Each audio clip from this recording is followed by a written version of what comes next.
The admission came in a letter to former Cabinet Minister Esther McVey after pledges by the government that it would build up hospital capacity to avoid the need for another lockdown. Medical experts have said that the reduction of 6,631 general and acute beds in hospitals is dangerous and highlights a lack of preparedness in the NHS. But the Department for Health insists there has been a rise in the number of intensive care beds by 1,700, around 50%, in the same period, which should ensure NHS England is ready for winter. This would put the total bed losses at 4,900. In December, Boris Johnson made the last-minute decision to impose a lockdown over Christmas, saying the country needed to protect the NHS, which he said was in danger of being overwhelmed by COVID. It led to calls from medical experts and MPs for the government to increase NHS capacity for this winter to ensure another lockdown would not be needed. Yesterday there were 37,578 COVID infections and 120 deaths. This compares to 32,406 infections and 133 deaths the previous Saturday. Writing for the Sunday Express today, Ms. McVey warned that another lockdown would be unforgivable. She said, "If the government had done as they promised at the time of the first lockdown, then we wouldn't have seen the subsequent lockdowns which destroyed people's jobs, businesses and livelihoods as well as our freedoms and we wouldn't see the number of people waiting for hospital treatment now standing at a staggering 5 million.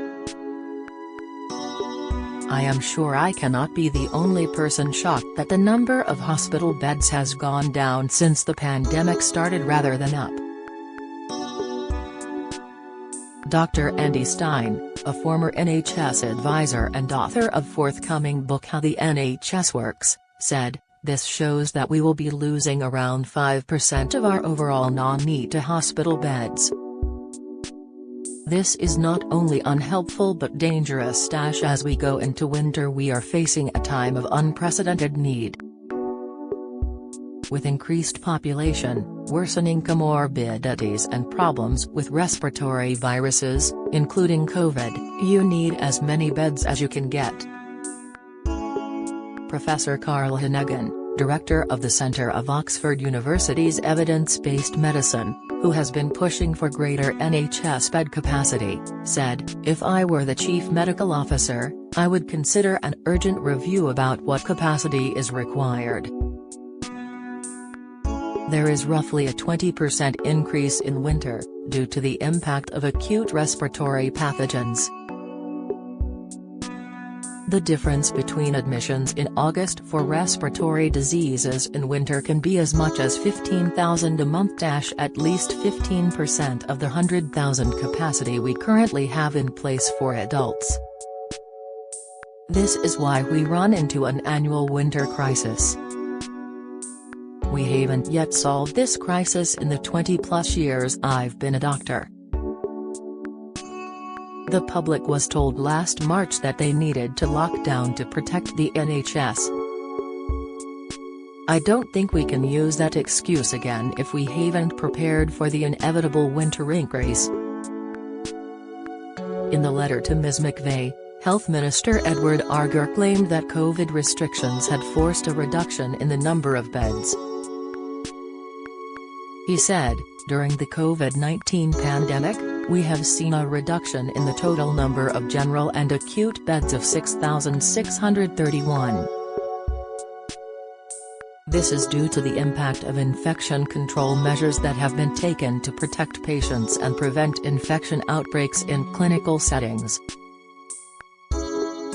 A Department of Health and Social Care spokesman said, "Critical care beds have been more important and under the most pressure throughout the pandemic and we have increased these by 50%. There are fewer general care beds this year because of COVID-related infection control measures, but there are still more than enough to meet projected demand even under the most challenging circumstances."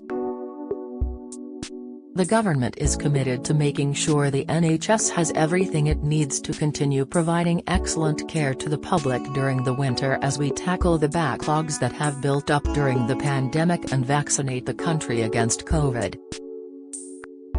Meanwhile, the government last night released a briefing which revealed the dire impact COVID-19 and lockdown has had on the NHS. It noted, "The pandemic damaged our NHS. Nurses, doctors, beds and equipment had to be diverted from routine services to cope with acute demand."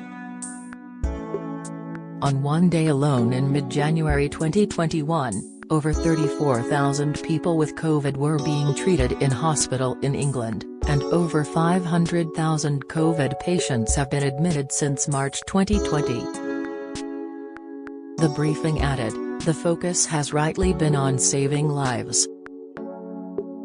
Urgent treatment continued, for example surgery for cancer, but less urgent treatment was temporarily paused. The number of patients now waiting for elective surgery and routine treatment in England is at a record high of 5.3 million. Our heroic NHS staff have already made progress in addressing the backlog, but before the pandemic 9 out of 10 people were treated within 26 weeks. Despite huge efforts by health workers, that is now 45 weeks, and more than 300,000 people have been waiting over a year for non-urgent care. The government hopes that new technology and investment will help tackle the backlog. See the latest COVID vaccine stats below and visit in your area for all the COVID vaccine latest. A senior government source said, "The NHS needs more money. By the time of the next election there could be 13 million people on waiting lists if we don't act. No one should have to face lengthy waits for healthcare.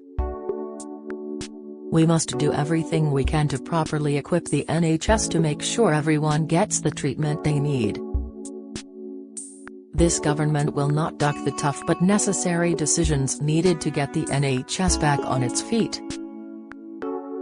In a further headache for the government, flu vaccines in England and Wales were delayed by up to 2 weeks because of delivery problems. Seqirus, the largest provider of flu vaccines to the UK, blamed unforeseen challenges linked with road freight delays for the disruption.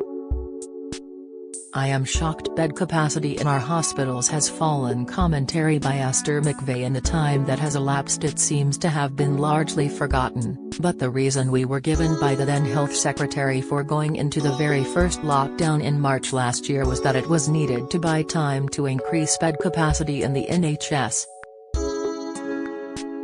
Despite being someone who passionately believes in freedom, it seemed to me to be a reasonable one-off decision to make, especially as we were all unsure of the consequences of COVID at the time. I think the majority of the public agreed.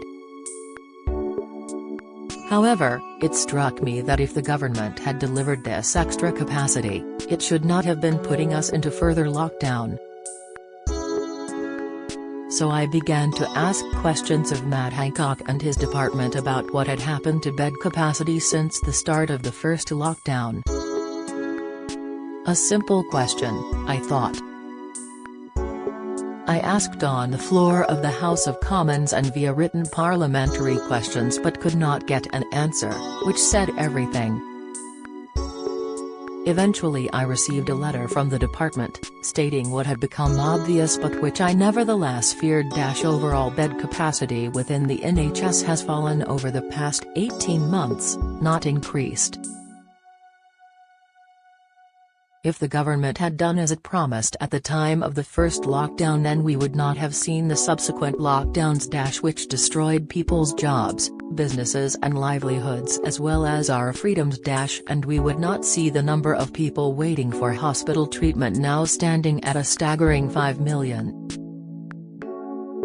I am sure I cannot be the only person shocked that the number of hospital beds has gone down since the pandemic started rather than up. Perhaps if the Department of Health had spent more time doing its job of increasing NHS bed capacity and less time on a deliberate propaganda strategy of frightening people, we would have been in a better position. I very much hope that the failure by the Department of Health to provide extra beds will not lead to them demanding another lockdown this winter. That would be completely unacceptable and unforgivable. Esther McVey MP is former Work and Pensions Secretary.